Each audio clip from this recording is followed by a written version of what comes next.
हमारे देश में जब शुगर की फैक्ट्री नहीं थी, लोग खाते थे कि नहीं? मिठाई बनता था कि नहीं? तो भी बनता था, मैं आपको बताऊंगा। अभी कुछ दिन पहले एक बहन मेरे पास एक स्वीट डिश लेके आई, बहुत अच्छा स्वीट डिश। बोले कि आप इसको खाइए डॉक्टर साहब, बहुत अच्छा, एकदम वो फिरनी जैसा लग रहा था। दूध की आइटम थी तो मैं खा लिया, बहुत अच्छा लगा, बहुत टेस्टी, एकदम बिल्कुल मीठा। मुझे पूछती है कि यहाँ क्या है बताओ। मैं बोला एक तो क्लियर समझ में आ रहा है कि दूध है, और क्या होगा? दूध के साथ आप चीनी मिलाए हो, मीठा लग रहा है इसलिए, और क्या है? थोड़ा इलायची फिलायची डाले हो टेस्ट आ रहे के लिए, खुशबू के लिए। कहते नहीं बताओ और क्या है, चीनी नहीं डाला है, और बताओ क्या है? मतलब चीनी नहीं डाला है तो गुड़ डाले होंगे, और क्या, इसलिए तो मीठा लग रहा है। नहीं नहीं, गुड़ भी नहीं डाला। बोला फिर क्या डाले हो? हनी डाले होंगे, और क्या डाले होंगे? बोलिए नहीं, हनी भी नहीं डाला। मैं बोला फिर तो शुगर फ्री डाले होंगे, और क्या डाले होंगे? कहते नहीं, शुगर फ्री भी नहीं डाला। मैं तो हैरान हो गया। मैं बोला कि इतने मीठा, इतना बढ़िया लग रहा है, क्या फिर डाले हो? कहती है कुछ नहीं, मैं एप्पल को अच्छी तरह से मिक्सी में पीस के, इसको दूध में मिला के, इसको उबाल के ऐसा बना के दिया हूँ, देखो कोई ज़रूरत नहीं है चीनी डालने की। तो आप डायबिटीज़ पेशेंट हो तो ऐसा ज़रूरी नहीं है कोई मिठाई खाने के लिए आपको चीनी ही डालो, गुड़ ही डालो, ज़रूरत नहीं है। तो आप हमारे देश में, जब ये नमक की बात मैं आपको बता रहा हूँ, नमक भी हमारे शरीर के लिए, ऐसे जो नमक खा रहे हैं ये आवश्यकता नहीं है। जब नमक पहले से बनाए लोग, नमक जो समुद्र के पानी से, पहले नमक का यूज सिर्फ रेस्ट्रिक्टेड था चीज़ों को प्रिजर्व करके रखने के लिए, ताकि सड़े नहीं। किसी भी चीज़ को नमक में ढक करके रख दो, देखना बहुत दिन तक वो सड़ेगा नहीं, खराब नहीं होगा। लेकिन जब से हमारे पास रेफ्रिजरेटर, फ्रीज, कोल्ड स्टोरेज का सिस्टम आ गया, तो वो नमक का वो जो यूज़ है वो ख़त्म हो गया। लोग इसको खाते खाते आज ऐसा हालत हो गया है कि बिना नमक कोई खा ही नहीं सकता है। लेकिन मैं कहूँगा एक छोटा बच्चा को बचपन से ही नमक नहीं दो, बचपन से ही चीनी नहीं दो, देखो उनको पता ही नहीं चलेगा। नमक लंबे समय से खाने से हमारे टेस्ट बर्ड्स खराब हो चुके हैं। आप 1 महीना भी नमक छोड़ दो, बिल्कुल नहीं खाना नमक, आप देखना वो टेस्ट बर्ड फिर से रिजनरेट हो जाएंगे, और आप फिर से नमक 1 महीना के बाद खाओ, देखना कैसा जर्र करेगा, बिल्कुल खा नहीं सकोगे। मैं खुद प्रैक्टिस करके देखा हूँ। थोड़े दिन नमक छोड़ दिया, बिल्कुल नमकीन खाने से ऐसा लगता है, अभी भी मैं नमकीन नहीं खा सकता हूँ, मुझे ऐसा लगता है कि बाप रे कैसा कैसा लगता है। और हम सारे दिन में हमें नमक की कितनी आवश्यकता है जानते हैं? सारे दिन में हमारे देश में हर एक मनुष्य के लिए 1 ग्राम नमक मोर देन सफिशिएंट है। लेकिन अमेरिका में देखा जाता है कम से कम लोग 10 ग्राम खाते हैं डेली, कम से कम। जो एक बर्गर, इतना बड़ा बर्गर खाते हैं, उसमें एक में ही 6-7 ग्राम नमक होगा, एक में ही। तो आज हम जो बटर खाते हैं 800 टाइम्स नमक उसमें ज़्यादा है। वास्तव में हम जो भी बाज़ार की चीज़ें खाते हैं, ये सब चिप्स है, ये कुरकुरे हैं, ये सब चीज़ें, ये सब में पूरा नमक बहुत ज़्यादा है, जो हमें सारी बीमारियों के जड़ है, मैं कहता हूँ। एक साइंटिस्ट ने रिसर्च करके देखा है, मैं पढ़ रहा था, उनका किताब मुझे दिया, मैं ऑस्ट्रेलिया गया था, वहाँ भी एक साइंटिस्ट ने मुझे सॉल्ट द किलर के नाम से एक किताब दिया। कई पेशेंट्स के अनुभव में पढ़ रहा था, सिर्फ नमक छोड़ दिए तो उनका शुगर ठीक हो गया, उनका ब्लड प्रेशर ठीक हो गया, सारी बीमारियों से ठीक हो गए, सिर्फ नमक छोड़ दिए। लेकिन नमक छोड़ेंगे तो आपको वेजिटेबल्स, फ्रूट्स खूब खाना पड़ेगा, सलाद, सब्जियां खूब खाना पड़ेगा, क्योंकि नमक सब्जियों में भी है, उसमें जितना हमारे शरीर के लिए आवश्यकता है उतने मिल ही जाती है। तो नमक बिल्कुल छोड़ा जा सकता है, लेकिन आपको प्लेंटी वेजिटेबल, सब्जियां खानी पड़ेगी। तेल घी बिल्कुल बंद कर सकते हो, कोई ज़रूरत ही नहीं है। चीनी भी खाने की कोई आवश्यकता नहीं। ये सब खा खा के ही हम बीमारियां हो रहे हैं। इसलिए मैं कहता हूँ कि ये सब आज खा रहे हैं तो भले खाओ, लेकिन चीनी खाओ तो चलो फिरो, नमक खाओ तो नाचो कूदो, दूध पियो तो दौड़ो भागो, और घी पियो तो घूमो फिरो। लेकिन लोग ये सब खाते हैं और बैठे रहते हैं, टीवी देखते रहते हैं। क्या हाल होगा, क्या हाल होगा? कैसे शरीर से ये सब निष्कासित होकर निकल लेंगे, कैसे नुकसान कर रहा है। तो चीनी नहीं खाना चाहिए, जितना कम हो सके शुगर कम। कई लोग कहते हैं अच्छा गुड़ तो खा सकते हैं ना। चीनी और गुड़ में कोई अंतर नहीं, चाहे देसी खाओ चाहे विदेशी खाओ, गुड़ तो गुड़ ही है। चाहे पॉइजन देसी पॉइजन हो चाहे विदेशी पॉइजन हो, पॉइजन तो पॉइजन ही है। तो गुड़ भी खाने की आवश्यकता नहीं है, लेना है तो बहुत थोड़े मात्रा में लो चलेगा। लेकिन लोग तो, आप गुजरात में जाओ, ऐसे खाने के बाद लोग इतना गुड़ खा जाएंगे। ये ज़रूरत नहीं है शरीर के लिए इतना। कई लोग कहते हैं अच्छा हनी तो ले सकते हैं डॉक्टर साहब। हनी भी एकदम वास्तव में एकदम शुगर शूट कर जाता है। अगर टेस्टी बनाना चाहते हो कोई भी फ्रूट्स आइटम तो हनी डालो, कोई बात नहीं, उसमें भी टेस्ट आएगा। ज़्यादा इस्तेमाल नहीं करना चाहिए। और साथ में जैम जेली ये सब मैं बता रहा था, ये सब चीज़ें एकदम फुल ऑफ शुगर, इसमें एकदम शुगर शूट कर जाता है। लोगों को तो मैं देखा हूँ हॉस्टल में, लड़कियां सब क्या करते हैं, ब्रेड ले लेंगे, पूरा मैदा का ब्रेड ले लेंगे, उसमें जैम लगा देंगे अच्छी तरह से, फिर उसमें चीनी के बूरा डाल देंगे ऐसे, फिर उसमें दोनों साइड में लगा के खाएंगे। क्या होगा सोचो, देखा हूँ प्रैक्टिकली। ये सब चीज़ें नहीं लेनी चाहिए। और केक भी नहीं खाना चाहिए। कल बताया था आपको, केक में ऊपर जो सफ़ेद सफ़ेद दिखता है वो क्या है, आइसिंग करते हैं माताएं, क्या है वो? चीनी के सिवाय कुछ भी नहीं है, खाली चीनी है उसमें। अगर कहीं आप जाते हो किसी के घर में, आपको केक्स देते हैं खाने के लिए, तो ये ऊपर का हिस्सा मत लो, उसमें चीनी भी है और उसमें थूक भी होगा। हैप्पी बर्थडे करके फू करते जो, उसमें सारा थूक उसमें है। तो इसलिए नहीं लेना है। केक में जो भी घी डालडा आदि डाला गया है वो सब ट्रांसफेट हो जाता है, वो हार्ट अटैक होगा। नहीं खाओ तो बहुत अच्छा। साथ में जो बेकरी प्रोडक्ट जितने भी ओवन में बनता है, बाज़ार में मिलते हैं, कुकीज़, बिस्किट्स, ये सब चीज़ें बहुत नुकसानकारक है। आजकल बहुत एडवर्टाइजमेंट होता है, देखना sugar free biscuit, sugar free से लोग खाते रहते हैं, लेकिन उसमें ट्रांसफेट होता है। भले शुगर बहुत ज़्यादा सूट नहीं करेगा, लेकिन ट्रांसफेट होता है, शरीर के लिए नुकसानकारक है। तो बेकरी आइटम नहीं खाना चाहिए। ये सब सभी के लिए मना है, डायबिटीज़ पेशेंट के लिए खास मना है। और भी क्या नहीं लेना चाहिए जो सबको पसंद है? अभी सबके मुंह से पानी निकलेगा। ये सब कचौरी, समोसे, बड़े पकौड़े, सब अच्छा लगता है सबको, बहुत अच्छा, वाह क्या, देखते ही अभी लार टपकता होगा कईयों के। लेकिन ये सब चीज़ें खाने के लिए अच्छा है, कभी कभी थोड़ा खाओ चलेगा। ये तल देने से इसमें कैलोरी कितनी होती है, बहुत ज़्यादा, ये शरीर के लिए ठीक नहीं है। क्यों कह रहा हूँ कि एक समोसा खाओगे तो आपको 2-3 घंटा दौड़ना पड़ेगा हजम करने के लिए। अगर कहीं फेस्टिवल्स हैं, लोग खा रहे हैं, एंजॉय कर रहे हैं, आप खाओ, लेकिन पूरा प्लेट भर के 6 समोसा खा लिए तो 12 घंटा दौड़ना पड़ेगा आपको। इसलिए कभी खाना है तो एक पीस, सभी खा रहे हैं, मनुष्य है, आखिर इच्छा होती है, एक पीस खा लिए चलेगा। लेकिन लोगों की तरह पूरा एकदम भर के खाओगे, नहीं खाना चाहिए। कभी कभी खाओ, ठीक है। साथ में कई लोग कहते हैं ये बॉर्नवीटा, हॉर्लिक्स, ये सब खाएंगे डॉक्टर साहब थोड़ा ताकत आएगा, खाएंगे क्या? इसमें भी शुगर ज़्यादा होता है, ये ठीक नहीं है। डायबिटीज़ मरीज को तो टच नहीं करना चाहिए। डायबिटीज़ मरीज़ अगर उनको कमजोरी लग रही है, इसका मेन कारण है कि उसका शुगर कंट्रोल नहीं है। क्योंकि शुगर जो भी खा रहा है वो शुगर पेशाब से निकल जा रहा है, जो भी खा रहा है शुगर पेशाब से निकल जा रहा है, तो उसको ताकत कहाँ से मिलेगा? जब ब्लड शुगर कंट्रोल हो जाता है, ऑटोमेटिकली उसको कमजोरी मिट जाएगी। हॉर्लिक्स, बॉर्नवीटा खाने से कमजोरी नहीं मिटेगी।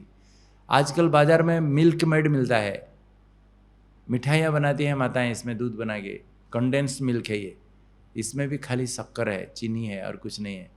इस प्रकार घर में रंग बिरंगी शरबतें रखती हैं माताएं, सिरप, उससे शरबत बना के देती है, पिलाते हैं गर्मी के मौसम में, ये भी चीनी के सिवाय कुछ भी नहीं है। और कल भी बता रहा था, ये सब कोल्ड ड्रिंक्स आदि, ये सब बहुत नुकसानकारक है। इसमें कोई भी फूड वैल्यू नहीं है, यहाँ ना विटामिन से, ना मिनरल से, ना न्यूट्रिशन है, ये सब एम्प्टी कैलोरीज है, ये खा के नुकसान हो।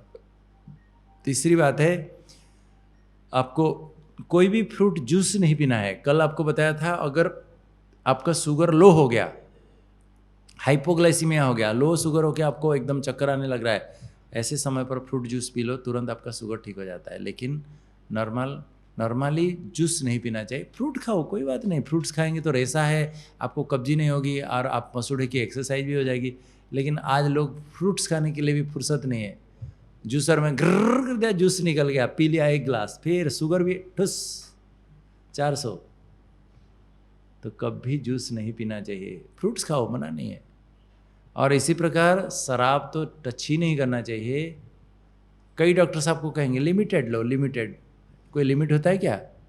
जब पीना शुरू होता है कब तक कहाँ तक पिएगा कोई भरोसा नहीं। और ये सब एडिक्टिव चीज़ें हैं, क्यों पिएं? मैं आपको एक चुटकुला सुनाता हूँ। दोनों बाप बेटे, दो एक घर में, एक बाप बेटा दो ही थे। तो बेटा डेली शराब पीता था, डेली। तो उसके बाप को अच्छा नहीं लगता था। उसके बाप कहता है बेटा शराब नहीं पीना चाहिए, शराब नहीं पीना चाहिए, नहीं पीना चाहिए। एक दिन वो बेटा कहता है पिताजी आप रोज़ मुझे कह रहे हो, मैं छोड़ दूंगा, डेफिनेटली छोड़ दूंगा, लेकिन एक कंडीशन। बोला क्या कंडीशन? आप मानोगे तो मैं फिर छोड़ूंगा सदा के लिए। तो कह रहा हाँ ठीक है। बोला बेटा कहता है पिताजी आज शाम को दोनों बाप बेटे मिलके एक बार पीते हैं, कल से छोड़ देंगे। मेरे साथ आपको एक बार पीना पड़ेगा, दोनों मिलके पीते हैं, कल से छोड़ देंगे। तो पिताजी कहता है अच्छा सदा के लिए छोड़ देता है, ठीक है पीते हैं। तो एग्री हो गया। तो बेटा क्या क्या मार्केट से अच्छे चने फने लाके चखना फकना आते लाते हैं ना, शराब के साथ पीते हैं लोग, खाते हैं। तो ले आए चटपटा सब, और दोनों बाप बेटे महफिल बनाए रात को। बाप को भी मज़ा आ गया। दूसरे दिन कहता है आज भी हो जाए, हाँ चलो। तो कहने का मतलब है कि ये सब चीज़ें गंदी चीज़ें हैं, इसका लिमिट कोई नहीं रहता है। लेकिन डॉक्टर कहते हैं लिमिट पियो, लिमिट, हार्ट के लिए अच्छा है। मैं तो कहूँगा टच भी नहीं करना है। ये सब बहुत गंदी चीज़ें हैं, इसमें आपका लीवर खराब होगा। अब डायबिटीज़ पेशेंट अगर शराब पीता है, शुगर कभी लो हो जाएगा, एकदम गिर पड़ेंगे बेहोश होके। कितने लोगों का डेथ हो जाता है। और लीवर तो 100% खराब होगा आपको, डायबिटीज़ अगर है और शराब लेते हो तो। मैं कितने पेशेंट को देखता है, क्या हालत लेके आते हैं लोग। गन्ने का रस भी आपको नहीं लेना है, गन्ने का रस से भी शुगर एकदम सुट कर जाता है। बहुत गर्मी का मौसम है, पसीना खूब छूट रहा है, कहीं जा रहे हो, ट्रैवल कर रहे हो, सभी पी रहे हैं, थोड़ा सा पी लिया चलेगा, लेकिन पूरा ग्लास भर भर के गन्ने का रस, जैसे फुटपाथ में देखते हैं आप रस बेचते हुए लोगों को, नहीं पीना है, नुकसान करेगा। ठीक है, ठीक है। सुनने के लिए अच्छा लग रहा है कि प्रैक्टिकली करेंगे? पक्का? श्योर? बहुत अच्छा, बधाई हो आप सभी को। देखो अगर आप सचमुच कुछ यहाँ से बदल के जाएंगे तो ये शिविर की सार्थकता, सफलता मैं मानूंगा। खाली सुन लिया वाह वाह करके, वाह डॉक्टर साहब बहुत अच्छी बात सुनाए, चल पड़े, कोई मतलब नहीं। यहाँ कुछ नई बातें सीख के अपने जीवन को परिवर्तन में लाओ, परिवर्तन करो और ट्रांसफॉर्म होकर सदा स्वस्थ हो जाओ। अब देखेंगे कि ये सब चीज़ें भी स्वास्थ्य के लिए नुकसानकारक है। मिठाइयाँ, हर प्रकार की मिठाइयाँ, ये बाजार की चीज़ें नहीं खाने हैं आपको। ये जिसको डायबिटीज से टच नहीं करना है, शुगर एकदम हाई हो जाएगा। कभी कभी फेस्टिवल से घर में कोई पर्व परवानी है, उत्सव है, कहीं महफिल है, गए हो, थोड़ा सा खा लिया चलेगा। रोज़ रोज़ ये सब चीज़ें नहीं खानी है। हमारे भारतवर्ष में तो आए दिन त्यौहार है, रोज़ मिठाइयाँ, रोज़ मिठाइयाँ। लोग तो कंपटीशन करते हैं कौन कितना खा सकता है। अगर घर में बनाना है, आपको डायबिटीज़ है तो बाज़ार की चीज़ें तो टच भी नहीं करना है। लेकिन घर में भी बनाओ तो आजकल शुगर फ्री आते हैं, पाउडर आते हैं, लिक्विड्स आते हैं। 1 चम्मच चीनी, 1 चम्मच शुगर फ्री पाउडर बराबर है, दोनों मिला के आप कहीं भी लिक्विड भी डाल के आप बना सकते हो घर में। थोड़ा बहुत कभी खाओ चलेगा, लेकिन रोज़ रोज़ हमें मिठाइयाँ नहीं खानी है, ये नुकसान करेगा, वेट बढ़ेगा। आप 1 गुलाब जामुन, 1 रसगुल्ला खा लिया, 2 घंटा आपको दौड़ना पड़ेगा जितनी कैलोरी जिसमें है। 1 चपाती खाओ बिना घी तेल वाला, पतली इतनी छोटी सी, 100 कैलोरी है, 100 कैलोरी। 1 समोसा खा लो, 250 कैलोरी है। 1 गुलाब जामुन खा लो, 200-250 कैलोरी है। 1 रबड़ी खा लिया इतना छोटा सा प्लेट में, इतना छोटा सा कटोरी में, हो गया कल्याण, 650 कैलोरी है। लोग कहते हैं हम कुछ नहीं खाए फिर भी इतने मोटे हैं। कितना अमाउंट खाते हो इंपॉर्टेंट नहीं है, उसमें कितनी कैलोरीज है इंपॉर्टेंट है। मैं आगे बताता हूँ, सुनिए, समझ में आएगा। फ्रूट्स में से अगर आप, जिसमें खाते ही फट से शुगर बढ़ जाता है हमारे शरीर में, ऐसे फ्रूट्स को अवॉइड करो तो अच्छा है। जैसे आम खाते ही फट से शुगर बढ़ जाता है, तो ज़्यादा लोगों की तरफ पूरा 4-6 आम चूस चूस के खा जाते हैं, काट के खा जाते हैं, नहीं। खाना है तो छोटा सा पीस खाओ। ज़्यादा मात्रा में कोई भी चीज़ लो वो जहर हो जाता है। Excess of anything is a poison. तो जो फ्रूट्स खाने से फट से शुगर बढ़ता है, ऐसी चीज़ें कम खाओ तो अच्छा है। जैसे चीकू, ये भी एक पीस आधा पीस खा लिया अलग बात है, ज़्यादा खाएंगे तो शुगर एकदम फट से बढ़ेगा। केला डायबिटीज़ पेशेंट को नहीं खाना चाहिए, जो मोटे हैं नहीं खाना चाहिए, क्योंकि केला में बहुत एनर्जी है। एक केला खाओ आपको 2 घंटा दौड़ना पड़ेगा। प्रसाद के रूप में एक टुकड़ा थोड़ा कोई दे दिया अलग बात है, खा लिया, लेकिन पूरा भूसावली केला 2-3-4 खा लिया ऐसा बस हो गया, सारा दिन का भोजन हो गया। तो इसलिए केला नहीं खाओ तो अच्छा है। जो पतले दुबले हैं, वेट गेन करना चाहते हैं तो दूध केला लो, वेट बढ़ेगा। लेकिन मोटे हैं, डायबिटीज़ है, नहीं खाना है। सीताफल में भी फट से शुगर बढ़ जाता है। रामफल, सीताफल एकदम मीठा होता है, थोड़ा सा खाओ चलेगा। अंगूर 8-10 दाने खाओ ठीक है। पूरा आधा किलो 1 किलो अंगूर खा जाओ दुनिया में जैसे लोग खाते हैं, ऐसा नहीं खाना है, उसमें शुगर एकदम शूट करेगा। कम खाओ, कम कम खाने से कोई प्रकार की बीमारी नहीं होगी, ज़्यादा खाने से ही सारी बीमारियां हैं। देवताएं 56 प्रकार के भोजन करते हैं, हमारे शास्त्रों में वर्णन है, लेकिन 56 प्रकार का आइटम इतना इतना कोई खाएगा तो है पेट इतना बड़ा। सब प्रसाद के रूप में थोड़ा थोड़ा थोड़ा थोड़ा स्वीकार करना है, तो ही बैलेंस डाइट कहा जाता है। इस प्रकार पाइनएप्पल, अनानास भी ये देखना शुगर एकदम शूट कर जाता है। नारियल की पानी, इसमें भी शुगर होता है, पोटासियम ज़्यादा होता है। तो जिसको डायबिटीज़ है, किडनी खराब हो गया है, नहीं पियो, बहुत नुकसान करेगा। बहुत गर्मी है, बहुत डायरिया वोमिटिंग हो गई, उल्टी हो गई, कहीं जा रहे हो थोड़ा सा पी लिया चलेगा, लेकिन रोज़ रोज़ नारियल पानी नहीं पीना है, उसमें नुकसान हो सकता है। खजूर नहीं लेना है, उसमें शुगर फट से बढ़ता है और वजन भी बढ़ेगा। ड्राई फ्रूट में अखरोट, बादाम, 4-5 बादाम भिगो के डेली खाओ। बहुत ज़्यादा ड्राई फ्रूट खाएंगे तो भी वेट बढ़ेगा, कैलोरी ज़्यादा है। मीठा ड्राई फ्रूट तो नहीं लेना है, जैसे किशमिश है, खजूर है, बताया, ये सब चीज़ें नहीं लो तो अच्छा है। कभी ज़रूरत है एक पीस ले लिया अलग बात है। तो फ्रूट्स फिर क्या खा सकते हो? आप कहेंगे डॉक्टर साहब सब कुछ मना कर दिया, अभी खाएंगे क्या? देखो, फ्रूट्स के लिए भी बहुत कुछ चीज़ें आपके लिए लेके आया हूँ। देखिए, एप्पल आप खा सकते हो, कहावत है ना, apple a day keeps doctor away. आप डेली पपीता खा सकते हो, एक कटोरी में काट के, इतना छोटा सा कटोरी में पपीता खाओ, इतना बड़ा पपीता काट के नहीं खा जाना है अकेला। अमृत खा सकते हो डेली, लेकिन बहुत पक जाने के बाद नहीं, मीठा हो जाता है बहुत, थोड़ा कच्चा पका होगा, चुबा के खाओगे तो अच्छा है। पपीता भी ऐसा है। मौसम्बी संतरा एक खा सकते हो, नाशपाती खा सकते हो, तरबूजे खरबूजे सीजन के खा सकते हो, लेकिन पूरा इतना खरबूजा तरबूजा नहीं खा जाना है, एक प्लेट थोड़ा सा। और साथ में जामुन भी खा सकते हो, आप खाना है तो 10-15 दाने जामुन का खा जाओ, कोई बात नहीं। आपके इस प्रकार प्लम्स अवेलेबल है, कई सारी चीज़ें। जो बहुत मीठा फल है उसको ज़्यादा नहीं खाना है, कम मात्रा में खाओ। लेकिन करेला और नीम आपके लिए खुली छुट्टी है, जितना खाना है खा लो, 1 किलो खा जाओ, जितना खाना है खा जाओ, आपको कोई मना नहीं है। नीम के पत्ते एकदम फ्रेश, हरी हरी पत्ते एकदम, देखना उसको आप मिक्सी में पीस करके उसका पानी बना के पियो, बहुत अच्छा है। जूस बना के, उसमें आपके पेट के कीड़े मर जाएंगे, आपके चर्म रोग नहीं होंगे, खुजलियाँ नहीं होगी, बहुत सारे फायदा है उसमें। नीम के फूल आते हैं, फ्रेश फूल बना के उसे भाजी बना के खा सकते हो, सब्जी में डाल के खा सकते हो, बहुत अच्छा है।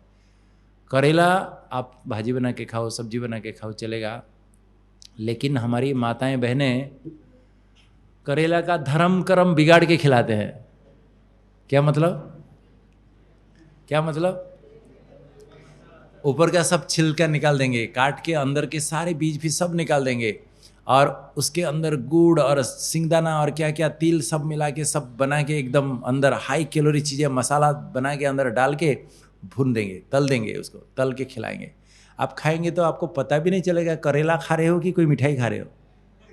इसलिए बोला कि धर्म कर्म बिगाड़ के खिलाते हैं। करेला को तल दिया तो गया, नहीं, तो ऐसा नहीं करना है। और साथ में मेथी आपके लिए बहुत बहुत फ़ायदा है। मेथी अगर आप खाएंगे तो बहुत अच्छा है। मेथी से चाहे आप साबुत दाना भिगो के रखो रात को, सवेरे 1 चम्मच ऐसे ही खा जाओ, पानी फेंक लो। लेकिन कई लोग क्या करते हैं, मेथी भिगो के रख देते हैं, सवेरे मेथी फेंक देते हैं, पानी पी लेते हैं उसमें क्या फ़ायदा होगा? जैसे केला फेंक दो, छिलका खाली खाओ। तो मेथी को भिगो के और साबुत दाना ऐसे चुबा के भी खाओ, बहुत अच्छा लगता है। नहीं तो ऐसे निगल जाओ तो जिसका शुगर हाई है शुगर कम हो जाता है, जिसका खाने के बाद शुगर शूट करता है कंट्रोल हो जाता है, बीपी कंट्रोल हो जाएगा, कोलेस्ट्रॉल ठीक हो जाएगा, कब्जी नहीं होगी, घुटने में जोड़ों में कहीं दर्द है, जॉइंट्स में जॉइंट पेन ठीक हो जाता है। मेथी बहुत अच्छा है, चाहे साबुत भिगो के खाओ, नहीं तो उसके अंकुरित बना के खाओ। अंकुरित तुरंत नहीं होता है, 2 दिन रखना पड़ता है तो जाके पूरा इतने बड़े बड़े अंकुरित निकलते हैं। मूंग, मेथी, चना ये सब अंकुरित बना के खाओ, अच्छा है। नहीं अगर कर सकते हो ये सब चीज़ें भी, तो बहुत सहज विधि है, उसका पाउडर बना दो।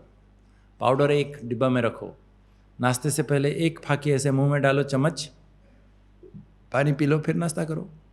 लंच में भी ऐसा, दिन में 3 चम्मच मेथी खा सकते हो, कोई नुकसान नहीं है। कईयों को सूट नहीं करता है, बहुत गर्मी होती है तो नहीं खाओ भले, फिर नहीं तो मेथी सबके लिए बहुत फ़ायदामंद है। डायबिटीज़ मरीज को तो बहुत फ़ायदामंद है, लेकिन सबके लिए फ़ायदा है। तेल घी घर में क्या यूज करना चाहिए? सबसे अच्छा तेल कौन सा है? सबसे अच्छा तेल कौन सा है? कोई भी एक प्रकार का तेल अच्छा नहीं है हमारे शरीर के लिए। 2-3 वैरायटी जब तक नहीं खाओ तेल, हमारे शरीर की सारी आवश्यकताएं पूर्ति नहीं होगी। इसलिए 3 वैरायटी तेल घर में होना चाहिए कम से कम। अगर एक तेल ही आप घर में यूज कर रहे हो तो आप ऑलिव ऑयल यूज करो। ऑलिव ऑयल में ये हार्ट फ्रेंडली ऑयल है, इसमें मुफा ज़्यादा है, अर्थात जो हमारे शरीर के जो हार्ट के लिए जो अच्छा कोलेस्ट्रॉल नहीं है उसको घटाता है, जो अच्छा कोलेस्ट्रॉल है उसको बढ़ाता है, इसलिए ये बहुत हार्ट फ्रेंडली तेल कहते हैं। लेकिन ये बहुत महंगा है और उसको सलाद में थोड़ा मिक्स करो ठीक लगता है, लेकिन आप उसको बघारने में, छोंक लगाने में अच्छा नहीं लगता है, इसलिए कई लोग नहीं खाते हैं। और एक छोटा सा सीसी खरीदो, पूरा 1000 रुपया है, तो कौन एफोर्ड कर सकेगा? दूसरा, आप अगर तलना चाहते हो तो राइस ब्रान तेल बहुत अच्छा है। राइस ब्रान तेल में तलना चाहिए, उसमें चूसेगा कम, इसलिए कभी भी घर में कुछ तलते हो तो राइस ब्रान तेल यूज करो। और एक तेल आता है जो सन ड्रॉप तेल, जिसमें सनफ्लावर का तेल और राइस ब्रान तेल दोनों मिक्स है, इसमें बघारने के लिए, तलने के लिए भी अच्छा है। लेकिन ये तीनों तेल हर जगह पे मिलता नहीं है। तीनों तेल, और 3 तेल बताता हूँ जो हर शहर में, हर गाँव में मिलेगा। वो है सनफ्लावर की सफोला का तेल, सरसों का तेल, मूंगफली का तेल। ये तीनों तेल घर में होना चाहिए। देखा गया है खाली सफोला की सनफ्लावर कोई खाता है, रिफाइन तेल खाता है, तो उसको हार्ट अटैक ज़्यादा हो रहा है, डायबिटीज़ ज़्यादा हो रहा है। इसलिए साइंटिस्ट लोगों का कहना है खाली सफोला मत खाओ, घर में 3 प्रकार का होना चाहिए। सरसों का तेल, मूंगफली का तेल, इसमें बघारो, कभी कभी रखो। तलना है तो ये 3 प्रकार का तेल आपके घर में है तो मूंगफली का तेल में तलना है। सबसे बढ़िया तो राइस ब्रान तेल है, लेकिन अगर राइस ब्रान तेल नहीं है तो मूंगफली का तेल में तलो, तो ज़्यादा चूसेगा नहीं। बाकी बघारने के लिए बाकी सारा तेल। लेकिन ये तीनों तेल को एक जगह पे मिक्स करके नहीं रखना है, अलग अलग रखना है, कभी ये तेल, कभी ये तेल, कभी ये तेल। और मैक्सिमम हमें तेल कितना यूज करना चाहिए? मैक्सिमम तेल कितना हो यूज? सारे दिन में एक व्यक्ति कितना तेल खाना चाहिए सारे दिन में, तेल और घी मिला के? 3 से 4 चम्मच बस, उससे ज़्यादा नहीं होना चाहिए। इस हिसाब से अगर गिनती करोगे तो महीने में आपको आधा लीटर ही तेल होता है, तेल घी मिला के एक व्यक्ति के लिए आधा लीटर, उससे ज़्यादा नहीं। अगर घर में ज़्यादा यूज करते हैं तो हम कुछ भी करते रहो, आप मोटे डेफिनेटली होंगे, 100% ओबेस होंगे। आप पूछ लो हर एक के घर में माताओं को, भाइयों को तो पता नहीं होगा, आप तो 15 लीटर का कैन ला के घर में रख देते हो, कितने दिन जाता है पूछ लो, पानी की तरह यूज होता है घर में। तो सारे महीने में आप फैमिली में कितने मेंबर्स हैं गिनती कर लो। अगर घर में आपके 8 लोग हैं तो महीने में कितना यूज होना चाहिए? 4 लीटर ही यूज होगा। लेकिन इसलिए एक ही प्रकार का तेल हमारे शरीर के लिए पर्याप्त नहीं है, हमें सारी आवश्यकताएं पूर्ति करने के लिए 2-3 वैरायटी का तेल रखना ही चाहिए। जो तेल घी बाहर एटमॉस्फेरिक एयर में जम जाते हैं उसको हम सैचुरेटेड ऑयल कहते हैं। जैसे नारियल का तेल है, जैसे घी है, मक्खन है, बटर है, ये सब एटमॉस्फेरिक एयर में जम जाते हैं। कुछ तेल जमते नहीं है, पानी जैसा रहते हैं, उसको हम अनसेचुरेटेड ऑयल कहते हैं। ये दो प्रकार के होते हैं, एक होता है मुफा अर्थात मोनो अनसेचुरेटेड फैटी एसिड। ये हमारे शरीर के लिए बहुत अच्छा है, इसमें हमारे बुरे कोलेस्ट्रॉल कम हो जाते हैं, अच्छे कोलेस्ट्रॉल बढ़ते हैं, तो इसलिए हार्ट फ्रेंडली है। जिसमें ऑलिव ऑयल बताया था, इस प्रकार हमारे मूंगफली का तेल, सिंगदाना का तेल और सरसों का तेल, ये सब तेल हमारे लिए बहुत फ़ायदेमंद है। ये मुफा कैटेगरी के है। दूसरा और एक प्रकार का कैटेगरी है जिसमें हमारे अच्छे बुरे दोनों कोलेस्ट्रॉल घट जाते हैं, कम हो जाते हैं, तो इसलिए हार्ट के लिए अच्छा नहीं है। जैसे सनफ्लावर का तेल, सफोला का तेल, सोयाबीन का तेल, ये तेल हार्ट के लिए अच्छा नहीं है। इसलिए साइंटिस्ट देखे हैं कि ये सब खाली सफोला खाने से ही लोगों को बहुत हार्ट अटैक हो रहा है। तो हमारे घर में ये 3-4 वैरायटी का सब कुछ होना चाहिए। कैसे होना चाहिए? अगर आप घर में 8 फैमिली मेम्बर हैं तो 1 लीटर घी यूज होना चाहिए, 1 लीटर सरसों का तेल, 1 लीटर मूंगफली का तेल, 1 लीटर सनफ्लावर का तेल, ऐसे 4 अलग अलग रखेंगे तो घर में अच्छा है। ठीक है, समझ में आया? अगर 8 लोग हैं तो 4 लीटर चाहिए, तो 1 किलो घी, 1 किलो सरसों का तेल, 1 किलो मूंगफली का तेल, 1 किलो सनफ्लावर की सफोला का तेल। जी, कुछ भी लो और रिफाइन ज़्यादा हो के वहाँ से जो भी चीज़ें हैं वो निकाल दिया जाता है, लेकिन तेल किस चीज़ की है आप वो देखो। अगर लेते हो मूंगफली और सरसों का तेल, बहुत अच्छा है, हार्ट के लिए अच्छा है, ये रखना चाहिए। बाकी जो तेल यूज करते हो थोड़ा बहुत यूज करो, चलेगा। और ट्रांसफैट किसे कहा जाता है, मैं आपको बार बार बता रहा था कि जो तेल घी जो जम जाता है वो तो सेचुरेटेड है, जैसे घी। जो नहीं जमता है, पानी जैसा रहता है, वो अनसेचुरेटेड है। लेकिन जो सेमी सॉलिड रहता है उसको हम ट्रांसफैट कहते हैं। और ये ट्रांसफैट वास्तव में तेल को बार बार उबालो तो ट्रांसफैट हो जाता है, कोई भी फूड प्रोडक्ट को बार बार गर्म करो, रीहीटिंग करो तो ट्रांसफैट हो जाता है। बिस्किट्स, केक्स, ये सब चीज़ें जो बाज़ार में मिलते हैं उसमें सब ट्रांसफैट होता है। तो ये हमारे हार्ट के लिए बहुत नुकसानकारक है, इसलिए इसको भी अवॉइड करना चाहिए। बाज़ार की चीज़ें मत खाओ, ओवन में ज़्यादा बनाओ नहीं। आजकल जो बड़े बड़े शहरों में जो ये सब एडवर्टाइजमेंट मिलता है, देखते हैं पिज़्ज़ा, बर्गर, मैकडोनल्ड्स के प्रोडक्ट सारे, फ्रेंच फ्राइज, क्रैकर्स, कुकीज़, ये सब में ट्रांसफैट बहुत ज़्यादा होता है। साइंटिस्ट लोगों ने देखा है 2% अगर हमारे फूड प्रोडक्ट में, खान पान में ट्रांसफैट ज़्यादा हो गया, हार्ट अटैक 50% से भी ज़्यादा हो जाता है। तो आप सोचिए, आजकल के बच्चे यही खा रहे हैं, इसलिए 20 साल की उम्र में भी उनको हार्ट अटैक हो रहा है, 20 साल भी नहीं हुआ है। तो बाजार की चीज़ों को फास्ट फूड क्यों कहा जाता है? ये सब अनहेल्दी फूड है, फास्ट फूड क्यों कहा जाता है? क्योंकि फास्ट खाओ, कोई मेहनत करने की ज़रूरत नहीं, लाओ पैकेट, फाड़ो, खाओ फास्ट।